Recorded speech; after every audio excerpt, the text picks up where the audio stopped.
The sin bin, the special teams, the sadness. Let's talk about that Game 3 loss today on a special edition of the Locked On Predators podcast.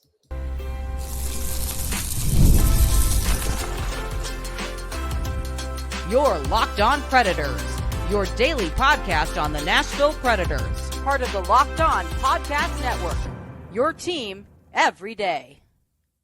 Welcome to the Locked On Predators podcast. Thank you for making us your first listen of the day. We are your free daily Nashville Predators podcast, part of the Locked On Podcast Network, your team every day. Want to kick off this shortened special Saturday episode with a shout out to our Locked On Pred heads. Those are our everyday listeners who tune in to talk everything Nashville Predators hockey with us each and every day. We thank you for your support. We love that we get to spend just a little bit of your day with you.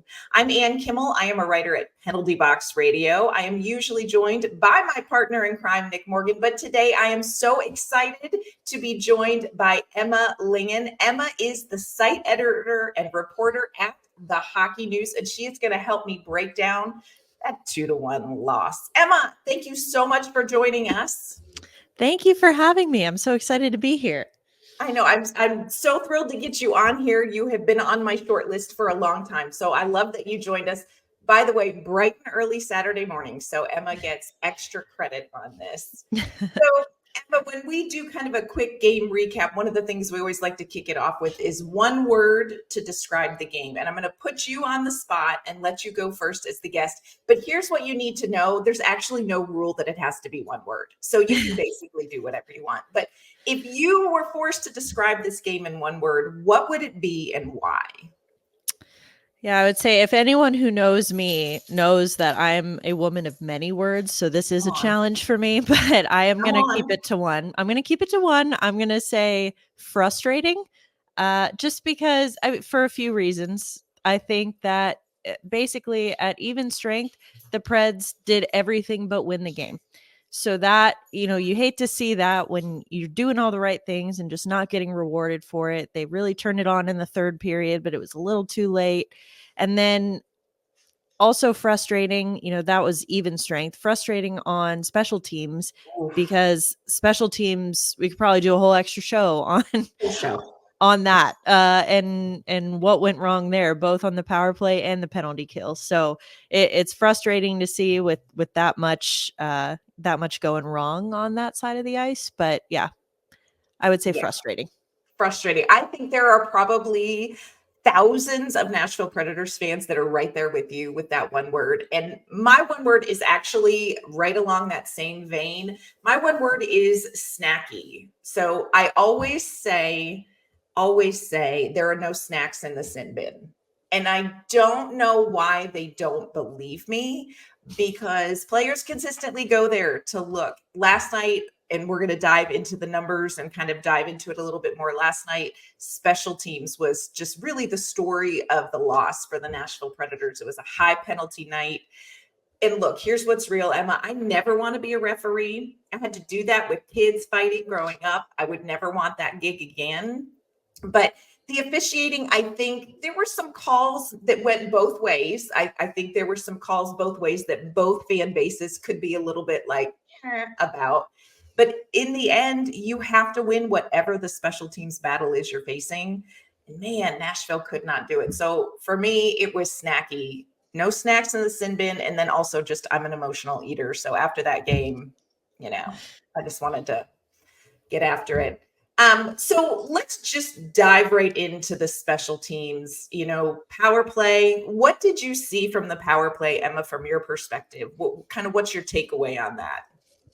I think it's more about what I didn't see on the power play. And, I was watching it, it looked like kind of a continuation of what we've seen earlier in the series from the power play, is that it looked like if the Predators could not win the face-off to start the power play, then they could not get set up to save their lives. They couldn't get set up in the zone, and they couldn't, they were just passing the puck and not putting the puck on the net when they had a chance. And I think part of that is you can tell that Vancouver's defense, especially their on the back end when they have guys like Tyler Myers, Carson Soucy, Ian Cole, Nikita Zadorov, like those guys are big and they have range, and the Predators looked overpowered. And so I think it was, they were playing into Vancouver's hand a little bit by not putting shots on goal. I mean, they eventually did. Like I said, in the third period, it was a little too late, but they did. But they weren't putting pucks on the net, and they weren't getting to the net. And I think that there were so many opportunities, whether it was a tip in or a rebound or whatever, where the Predators just could not cash in. And I think a lot of that was kind of their zone entry. Like I said, that if they couldn't win the faceoff, then they couldn't get set up. And then it was just kind of a losing battle from there. Yeah. Predators went, this is so hard to say out loud. They went 0 for 5, y'all. 0 for 5 on the power play. They are 1 for 13 in the 3 games so far in this series. And part of my frustration with the power play is not just the quantity, but it was like the quality of them. They, in the first half of the first period, and we know starts are so important, Nashville had 2 power play opportunities. And that would have been game changing, obviously in the ultimate final score, but it would have been game changing, I think, in the momentum had they been able to capitalize on a couple of early first period power plays. And it's not like they didn't get some more chances as the game went on, because again, tons of penalties in this game. It's going to be interesting to see how much adjusting they do ahead of game 4. We heard from Andrew Brunette after the game talking about special teams, talking about the power play. And he seemed, I thought, Emma, and tell me if you read this wrong, he seemed pretty calm about it. I mean, surely he's frustrated, but he seemed like, probably not as frustrated, not as concerned with making big adjustments as maybe it feels like in our guts, having watched it, we want to see. So what do you think they need to do different coming into game 4 when it comes to the power play? What do they need to fix? I mean, I think that's Andrew Brunette. He's been like that really all season, is that he does not like to mess with his lines. If he thinks that the team has played well, regardless of the result, he's not going to do much in terms of personnel or, changes like that. And so, that's maybe you'd like to see some different guys get in there, as a fan, but I think that he's probably not going to make big changes when it comes to personnel. A lot of what he focuses on, when you ask him about the power play and what needs to be better, is he talks about speed and pace. And he mentioned that last night, that they were slow, they were sluggish. And, Vancouver's penalty kill, I would say it's certainly not bad, but I think that the Predators made it look a lot better than it is. And I think the Vancouver's penalty kill is not particularly like tactical, I think was the phrase that Burnett used. And but the thing is, their guys are just bigger, and they can box Nashville out of the net, and that's what they did. And so I think that you need to see a little bit more of just guys crashing the net, getting there. Don't be afraid. Don't be trying to get too cute with it, because this is not a cute series as we've seen 100%. So far. It's going to be it. And Luke Evangelista, I think, said it best, is that if we're going to score, it's going to have to be ugly. It's going to have to be greasy. It's not going to be pretty. So I think that that's what they have to do, is just maybe stop trying to, I don't know if it's get out of their own heads and stop trying to get the perfect setup right around the net and, just go to the net. I mean, you need to have a little bit of a strategy, obviously, but like, it's whatever they're doing right now. It's like they're almost trying to be too methodical with it. And you just kind of need to break out of that and just get dirty, get ugly. I agree with you. Get dirty, get ugly. I feel like we should have like swag to wear the game for. Get dirty, get ugly. The penalty kill also for Nashville has been very, very good. And Vancouver, I think they finished the regular season 11th in power play. This is a very good top power play unit. Nashville has done a good job in the first 2 games, but man, game 3, Vancouver, they went 2 for 3 on their power play. And part of the concern for me is that it was JT Miller and Brock Boeser who scored on there. And those are two players that Nashville has kind of kept at bay, whether it's special teams 5-on-5. Now those two guys are going. And it feels a little bit of a different series when you've got JT Miller and Brock Boeser scoring. Yeah, and it's frustrating because, like you said, those were the two guys I was most concerned about coming into this series. And we, like you said, Nashville had kind of kept them at bay and neutralized them pretty well up until game 3. Yes. And it is frustrating to see, finally when those guys turn it on, because if you look at two of Nashville's top players, Roman Josi, Filip Forsberg, still being very, very neutralized by Vancouver. And so it's like, all right, well, we've seen they've finally been able to get their top guys to turn it on, and Nashville is still kind of struggling with that. And so I think, like you said, it's a completely different game. I think Miller, especially, he is their main driver on offense, and he can really do everything. I mean, he's physical, he's aggressive, and he can get under guys' skin, but he also has that scoring touch, and he'll get to the net. And I just think that you need to be able to neutralize guys like that. And that's where, again, I just felt like the Predators looked maybe outsized and outpowered. I think the Predators outchanced them and they outshot them. And they, like I said, they did all the right things at 5-on-5, not on special teams, right? But they did all the right things at 5-on-5, but they still looked overpowered and oversized. I don't know. They looked almost outnumbered in a way.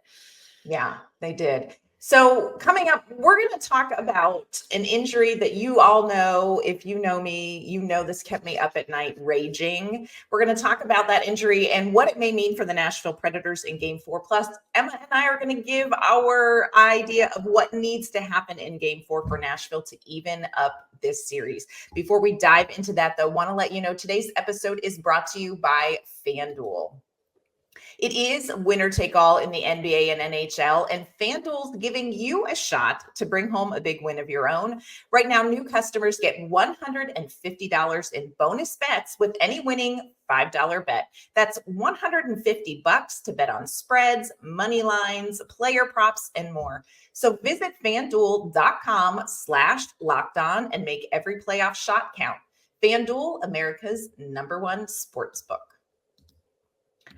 All right, Emma, we have to talk about something that I'm not going to lie. This just about kept me up at night, except I'm old and too tired to really follow that through. In the first period, Dakota Joshua earned himself a spot in what I lovingly call my invisible backpack of hockey grudges, where I keep people who have mortally offended me. Hit on Spencer Stastney, and it really, in the moment, rattled Spencer Stastney. He left the ice, went down the tunnel, came back for a little bit, and then was gone again. What did you see from that hit? It was initially called a 5-minute major. They reviewed it and downgraded it to a 2-minute, which I think is a great plan. If the officiating isn't sure what it is, like, call it a major, review it. How did you see that hit?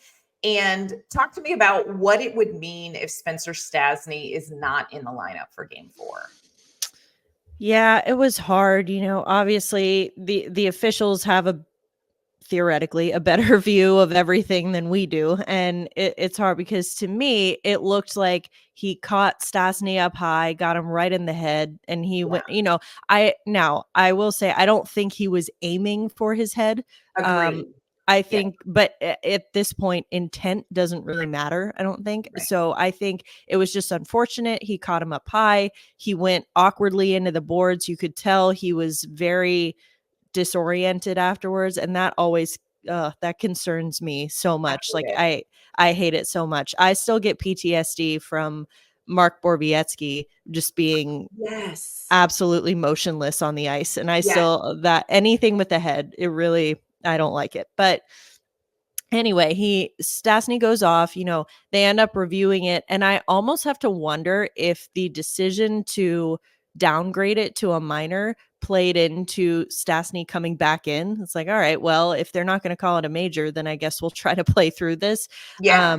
And then he ended up obviously not coming back for really most of the second and all of the third. And so it is unfortunate. I think Dakota Joshua has cemented himself between that and between the 2 goals in game 1. I think he has cemented himself as public enemy number 1 in this series. 100%. It is, or at least for you and your invisible backpack 100%. of hockey grudges. Like, I mean, I don't wish all bad things on him, but no more success for you, Dakota Joshua. No. Yes. Yep. That's fair, I think.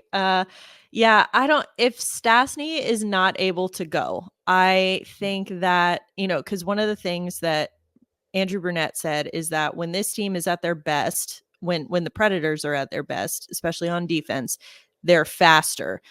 Vancouver might be bigger, but Nashville is faster. You lose a lot of that speed if you lose Spencer Stastney. And I think playing alongside a guy like Luke Shen, who's big and physical, who, by the way, was fighting 2 guys at once. And he looked like he was winning both of them. And I'm like, okay, Luke Shen. So, I mean, yeah, you can't just ram Spencer Stastney into the boards and not face the consequences for that, right? So I think that combination has worked pretty well, but again, I think you lose your speed. You lose a lot of your speed when you lose Stastney.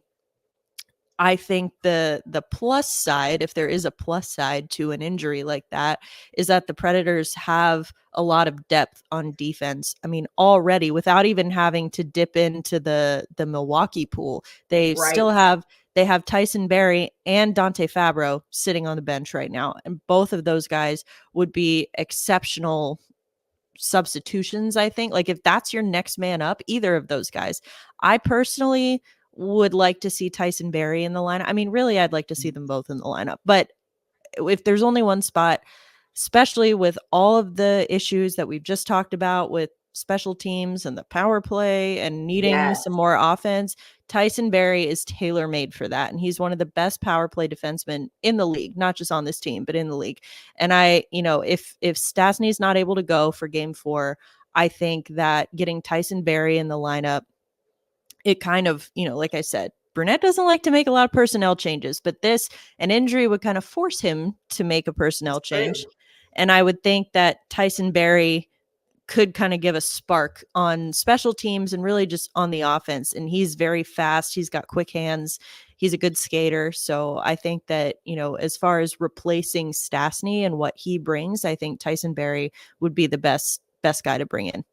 Yeah, I agree with you. If your next man up is Tyson Barrie or Dante Fabro, but I'm leaning with you. I'm thinking probably Tyson Barrie is going to be the guy, especially with the special team struggles that you saw in game 3. And honestly, on the power play in the series so far, Tyson Barrie is the guy you want to get in the lineup. Tons of playoff experience. I think he's got 46 games in the postseason. This is what happens when I stay up all night and internally weep over Stastny. He's got 2 goals, 20 points in postseason play. So I agree with you. If Stastny is not able to go in game 4, you've got Fabro, you've got Tyson Barrie, and like you said, in Milwaukee, they've got Mark Del Gaiso, but I don't know that they're even going to make that call at this point. They're in good shape. So what other adjustments do you think we need to see going into game 4 for the Nashville Predators? And does this feel like, to you, Emma, does this feel like a must-win game 4?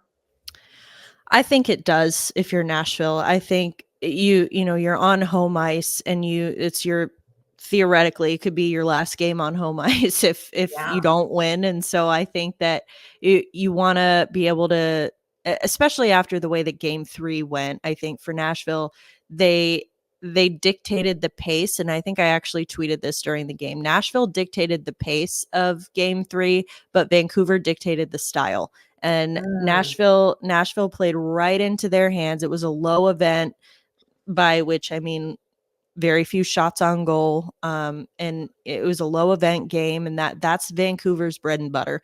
And so when you're on home ice and you're Nashville, you need to really be able to take over the pace and the style of the game. And so I think that this is absolutely a must win, because they've now, through 3 games, the 2 teams have traded win-loss. And so I think if you lose 2 in a row, that's a really difficult hole to dig yourself out of, especially in the playoffs. Yeah, I agree with you. I know mathematically it's not must win, but it does feel like Nashville needs to make sure that they split this home series and get the game back here in Nashville as well. So I think it's going to be a very big game. Again, Bridgestone Arena really was rocking to kick off the game, but then there wasn't much to get involved in, because it was just the cycle in and out of the penalty box. So let's see what they can bring in game 4. I would love to see them get shots onto Smith early, like quantity, like third period, game 3 quantity in the first period of game 4, because I think if you can rattle to Smith early, if you can pressure him early, and if you can get some guys to the front of the net, if you can win some of that real estate, I think it could be a different outcome for Nashville. But this has been a great series. I don't think it's been glamorous. I don't think there have been a lot of highlights coming out of it, but this has been a great series between Vancouver and Nashville, and it's going to continue tomorrow. Puck drop, I believe, is at 4 p.m. We love that. Emma and I may get some sleep, baby. That's so huge. But it's at 4 p.m. at Bridgestone Arena. Of course, we're going to have a complete recap Monday on the Locked On Predators podcast. Emma, I want to thank you so much for joining me again. You have been on my short list of guests, so I love that you took time to do it. Will you tell everyone where they can find your work online? Yes, as Ann mentioned, I am the Preds site editor and reporter for the Hockey News, and so you can find me over there. And then my Twitter handle is right below my face here, so at Emma_Lingan. I post all my work on there, and you can find it there as well. Awesome. All right, Emma, again, thank you so much. And remember, everyone, that we will be back Monday with your Game 4 recap. Let's see what the Predators can do then. You guys have a great weekend. We'll see you Monday.